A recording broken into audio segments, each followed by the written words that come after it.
Protect your DNA. BioPQQ can promote formation of new mitochondria. Infowarsstore.com. Well, tonight we're joined by Roger Stone. Of course, he has a very long history with presidents throughout history. He's written 3 books. This is the 3rd book we're going to talk to him about tonight. But of course, he's written about who killed JFK, the case against LBJ, Nixon's secrets, the rise, the fall, the untold truth about the president, and Watergate. And now this book that we're going to talk to him about tonight, Clinton's War on Women. I'm very anxious to talk to Mr. Stone. He's a political consultant, lobbyist, a strategist, and of course, you have been there for a long time at the epicenter of history, really. Yeah, I like to say I spent 40 years in the corroded rectum of the two-party system. You know, I worked on the Senate side for Senator Bob Dole as an assistant to Dole. I worked on the House side as an assistant to Congressman Robert Steele. I was a lobbyist, which is the job I liked the least.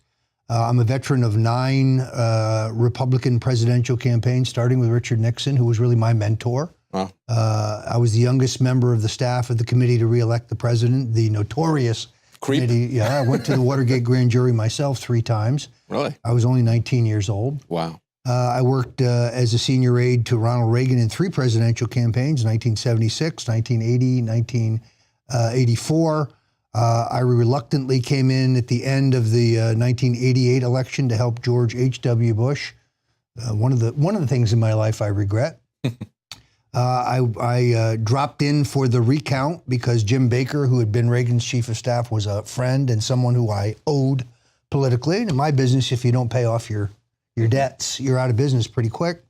And then, you know, frankly, with the nomination of Mitt Romney, despite my long sentimental attachment to the Republican Party, I left to become a libertarian. I just couldn't stomach the fact that the Republican Party of Barry Goldwater, a party dedicated to small government and fiscal responsibility and personal freedom and liberty, had become the Wall Street Party, had become the party of endless war, erosion of civil liberties, massive debt, spending worse than the Democrats in the Bush years, far worse. I couldn't take it anymore. So, and of course, what Romney Care was essentially the same as Obamacare. He had done that with Ted Kennedy, a perfect example of the how at the top they're exactly the same. What aggravated me was that Romney's running around the country saying, Ronald Reagan, Ronald Reagan. You know what, in 1980, you know who he supported for president? Paul Tsongas, the left-wing senator from Massachusetts. Sure. Mitt Romney wasn't even a registered Republican until he ran for governor, and then he became a Republican to run. So he's just an opportunist.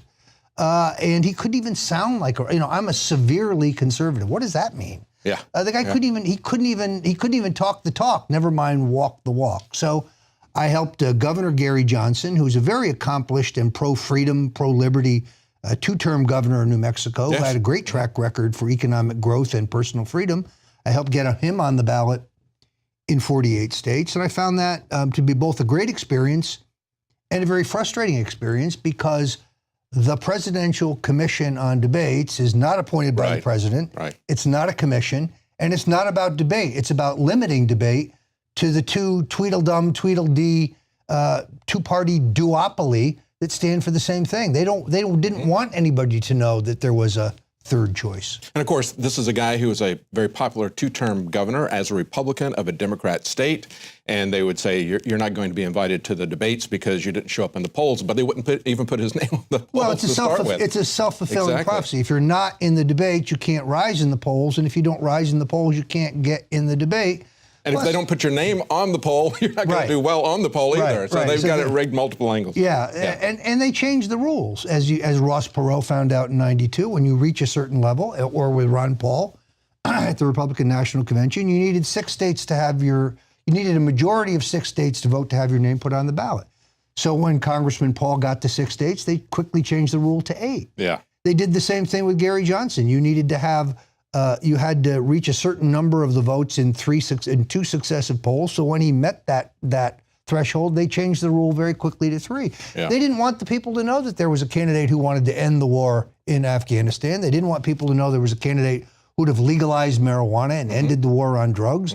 They didn't want them to know that there was a candidate who would repeal the Patriot Act and the NDAA.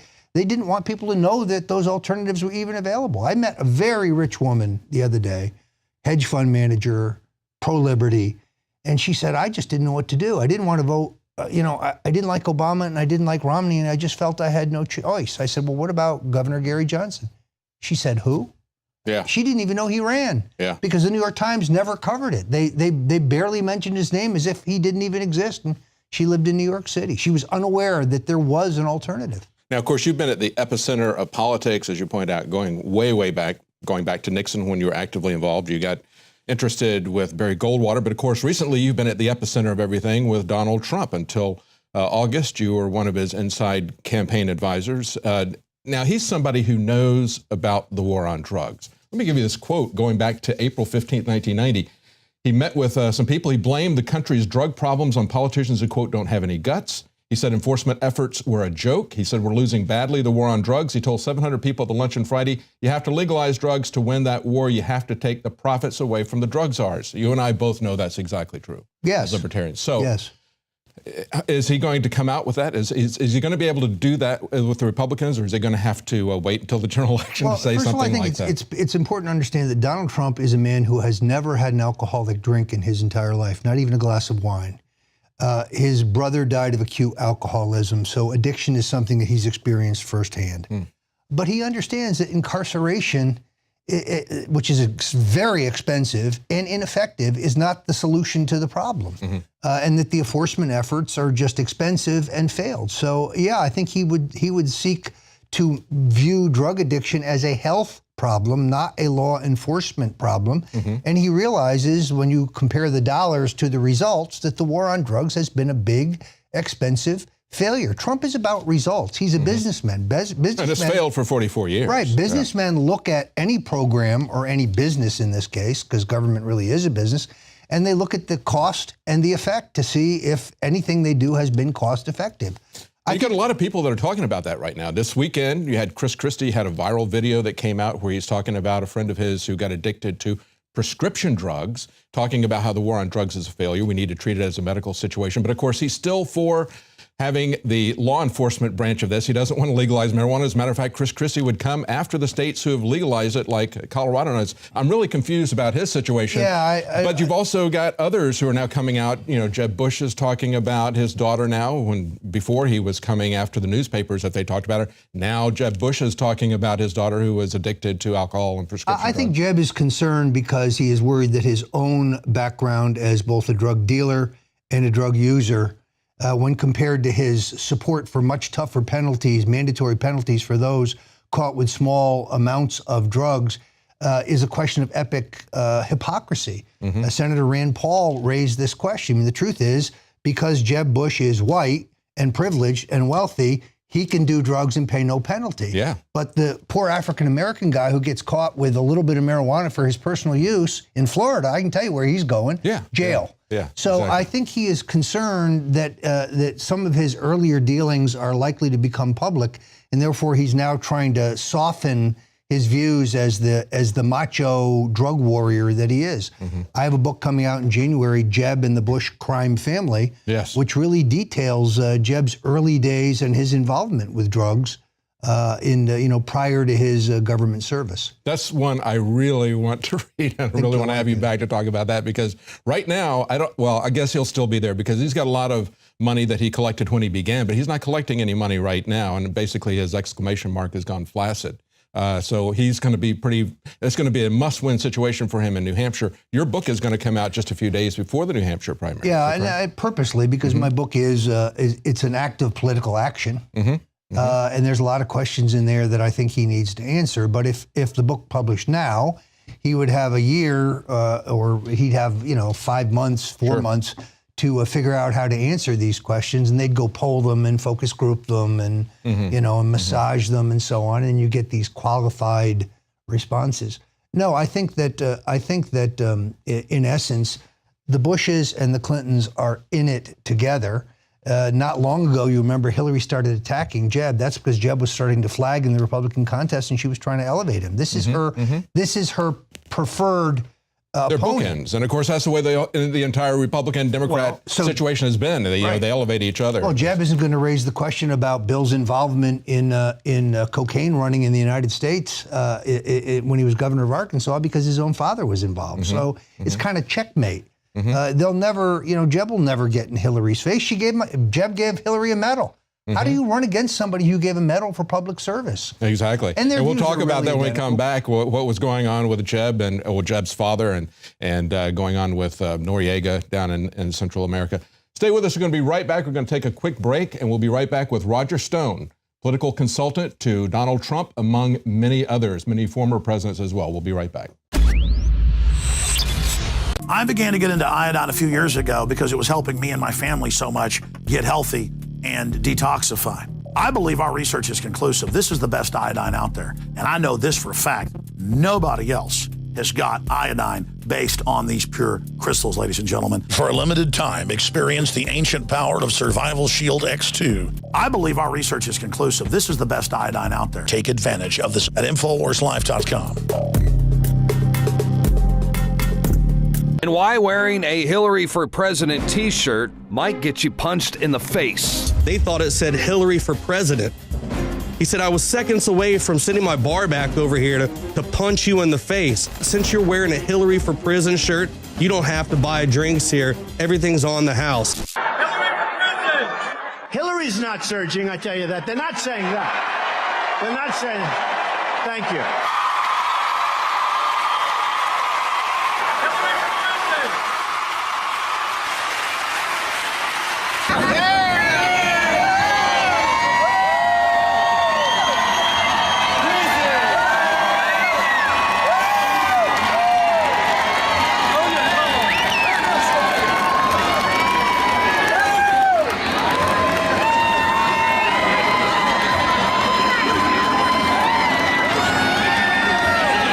There you have it. Donald Trump endorses Hillary for Prison. Get your Hillary for Prison 2016 t-shirt at the Infowars store. And on the back, it says, legalize freedom. Show your disapproval of Hillary by buying your t-shirt today. But what she's done is criminal. This is an American president. Just add puppet, then vote and repeat every 4 years.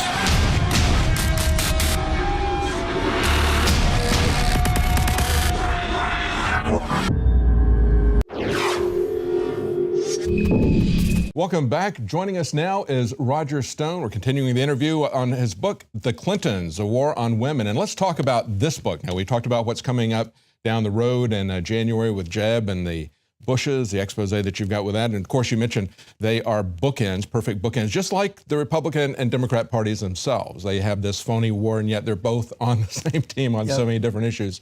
But tell us, the fundamental thing that Hillary is running on, of course, is the fact that she's a woman. We should elect her because she's a woman and she has compassion for women and understands their issues. But as we've seen from some of her husband's victims, they said Hillary Clinton is the war on women. Yeah, Hillary's an advocate for women as long as you're not one of those women unlucky enough to have been sexually assaulted or raped by her husband. And if you are, now you're a target for Hillary Clinton. First, they undermine these women's credibility and they denigrate them whores, trash, bitches, sluts. And then, of course, they use these heavy-handed private detectives to wage a veritable terror campaign to silence them, lest they get in the way of the next election. And as I pinpoint in the book, it's Hillary who is the point person. She's the campaign manager for the war on terror. She's the one who hires the heavy-handed private detectives, Jack Palladino, Anthony Pellicano, Ivan Duda, to first keep tabs on these women and then to terrorize them into silence. And the tactics that are used show that Bill, first he rapes them physically, and then Hillary rapes them psychologically. As far as her advocacy for children, as I demonstrate in the book, Hillary, co-president Hillary, is the one who gave the order to attack the compound in Waco, where 18 children under the age of 8 were brutally murdered. She is the one who handpicks Janet Reno. She's the one who handpicks Janet Reno's deputy, Webster Hubble, her former lover, the real father of Chelsea Clinton, in my opinion. She is the one, according to T. March Bell, the chief House investigator into the Waco conflagration, and Senator Arlen Specter, who chaired the Senate committee hearings. They both determined that Hillary is the one who gave the final order in Waco. She was a veritable co-president. She vetted the cabinet. She fired the travel office personnel under false pretenses because she wanted to give that business to her cronies in Arkansas, the travel agency business. out of the White House. She is the one who concocted the first cut on Obamacare. It was originally Clinton Care. As a first lady. It's like, where does she have the authority to try to take over a major segment of the economy? But they even told us in the campaign, remember, you get 2 for 1. Yes. She was the co-president. Yes. Bill was out philandering, and she was running at least half, if not more, of the government. I think she's always worn the pants in this family. Well, she was an investment genius. I mean, she had those cattle futures. Cattle futures. She did very, very well. Yeah. No, I think the point here is that half the people in the electorate, particularly half the women, have no memory of the Clinton presidency. Yes. So they don't remember that they stole the china and the silver and the furniture when they left and had to give it back. They don't remember the selling of pardons for massive contributions, the tax cheat and fraudster Mark Rich, who basically bought himself a pardon on Clinton's way out the door. They don't remember that Bill Clinton used a 22-year-old intern for his personal humidor. And that you know, the entire tale of the Siemens stained dress and the lies, the fact that Bill Clinton was disbarred. He lied under oath. And that's the key thing. himself. It's not that he had an affair, but the fact that he perjured himself. He was a lawyer and the president. He perjured himself under oath about that, whatever it is. I mean, he took an oath. He understands the implications of that. This book is not about Bill's consensual sex. It's not about the girlfriends, mistresses, one-night stands. If it did, the book would be much, much bigger. This is about something far darker: rape, Bill Cosby-style sexual assault, and cover-up. The cover-up. And the strong-arm tactics, including the beating of witnesses, the violent beating of witnesses used to suppress people who might come forward and tell the American public the truth about Bill and Hillary Clinton. So I would assume that you would be one of the people who would say that Hillary is probably not going to go to jail for her emails, no matter how bad it gets, based on what they've been able to get away with. Well, there's only one good piece of news, and that is I think the person in the country who dislikes her even more than me would be Barack Obama. I think he remembers the Clintons, particularly Sidney Blumenthal, Sid Vicious, as we like to call him, spreading the rumor that Obama was a homosexual, spreading the rumor within the Democratic Party that he was the son of Frank Marshall Davis. They probably also remember Bill Clinton saying to Ted Kennedy, a few years ago, this guy Obama would be carrying our bags and getting our coffee. So I don't think there's any great love there. That Hillary has violated the law, not only in the email scandal, not only in the misuse of classified documents, but in the massive bribes that are being transferred through the Clinton Foundation. The real story here on the erasure of the emails is they show the trail, the nexus between the Clinton Foundation and the State Department. So the Clintons made a very crafty decision that the heat they would take for destroying these documents would be less than the heat they would take if they were read. Because American foreign policy was for sale. Defense contracts were for sale. All you had to do was line the pockets of Bill, Hillary, and Chelsea, and you could buy anything you want at the State Department. Yeah, that's why this book is so important for people to read. As you're pointing out, there's a whole generation here who is of voting age, and they don't know the story, the backstory of this. And of course, that brings it all the way into the present. As you were talking to Alex Jones on the radio show earlier today, you pointed out that her close relationship with Huma Abedin. Very, very odd. I mean, I just find this very strange. First of all, Huma Abedin, her parents and her brothers are both very active in the Muslim Brotherhood, which I believe is a terrorist organization. She has a full security clearance at the U.S. State Department. She is the person who vetted the emails and gets to decide what we should and should not say. Therefore, she's had access to classified documents. She is the only person in the history of the federal government or the State Department to get a special waiver that allows her to work for the State Department full-time. At the same time, she's working for Teneo, which is a Clinton-connected lobbying operation that lobbies the State Department on behalf of Middle Eastern governments while she's triple-dipping with a fat check from the Clinton Foundation. So she's making a huge amount of money. The conflict there is inherent. It's obvious. But a special deal is made for Huma that nobody else is allowed to have. And of course, then there's the fact that and I like to call her Mrs. Carlos Danger, because of course she is the wife of the sexual predator and freak Anthony Weiner, who humiliated her in public the same way that Bill has humiliated Hillary. Why do these women hang in? Why are they continued to be married to these abusers? I'll tell you why. Power and money. I think either one of them will sustain any amount of humiliation at the hands of their husbands as long as they get what they want. My point is simply this. If you've watched House of Cards, the terrific TV series, Hillary is Claire Underwood. She will take anything from her husband as long as she gets the power and the money. And it has always been the plan for her to become president after him. Now, John F. Kennedy Jr. got in the way. He wanted that Senate seat in New York the same time that she did. What happened to him? That's my next book. Well, you know, I was surprised. I really thought that Joe Biden would run because as you're talking about Obama and others, she's got a lot of enemies in the upper echelon of the Democrat Party, obviously.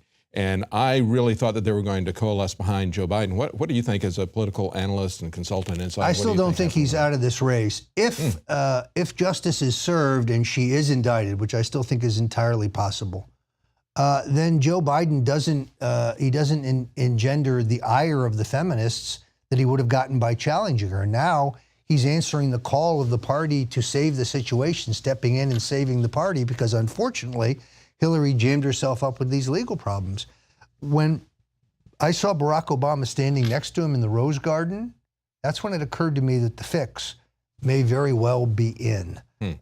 There's not good blood. My friend and colleague Ed Klein, who's a great reporter, has really nailed this in his books. There's no love lost between the Clintons and the Obamas. The Clintons, I think, are true believing socialists. They're out there on the far left. The Clintons are crony capitalists. They'll be bought by the left, but they want the money. Show me the money. Exactly. So, or as Rand Paul pointed out, they're also neocons. I mean, they want every war because they can make money off of it. Right. So, you know, they're crony capitalists. And the idea that Hillary would somehow tame Wall Street, where do you think all this money she's burned through has come from? Exactly. Just like the $100 million that Jeb has amassed from Wall Street. This is why he's not going to drop out. It's why he will stay in the race. Well, I'm looking forward to reading your book. Unfortunately, we're out of time. We could talk for a couple of hours easily on this. I'm very interested in seeing this, on catching up and refreshing my mind as to what's happened over the last 20, 25 years of Hillary Clinton. Roger Stone, The Clintons' War on Women. Thank you so much. And thanks for being here. Thank you very much.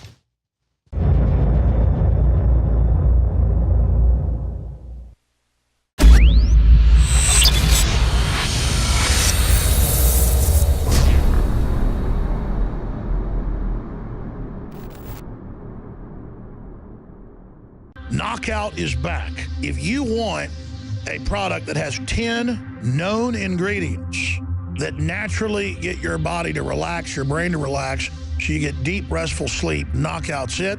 InfoWarsLife.com. L-theanine, hops flower extract, lemon balm extract, valerian root extract, chamomile flower extract, L-tryptophan extract, melatonin, and more. All organic, all the natural sources. It's the same price as leading brands of melatonin that are 3 milligrams a piece. It has 3 milligrams, the standard recommended dose for an adult. It's got the GABA, so it would probably cost $50 to take all this as separate pills. It's $19.95. You take 1 or 2 of these, and it just is really clean, restful sleep is what the reviews are. It's what I've experienced.